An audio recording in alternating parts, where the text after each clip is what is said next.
Никаких лишних вещей. С собой лишь тетрадь, ручка, вода да плитка шоколада. Такой спартанский набор объясняется просто. Сегодня первый день ЕГЭ. Через минуты в 122-й школе выпускники начнут сдавать географию и литературу.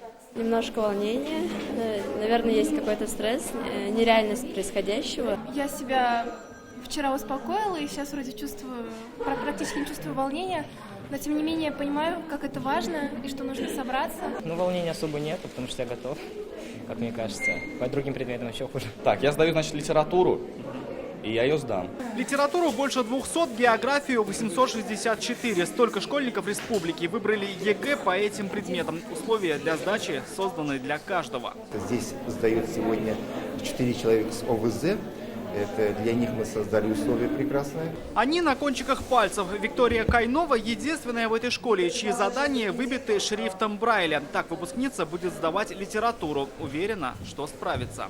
Потому что когда ты будешь переживать, просто все вылетит из головы и ничего не сможешь ответить. Нужно быть уверенным в себе, спокойным, и тогда все получится. Не за горами следующий ЕГЭ. Уже в среду всех татарстанских школьников ждет единый экзамен по математике. Рамиль Шайдурин, Андерсон Тальцев, ТНВ, Казань.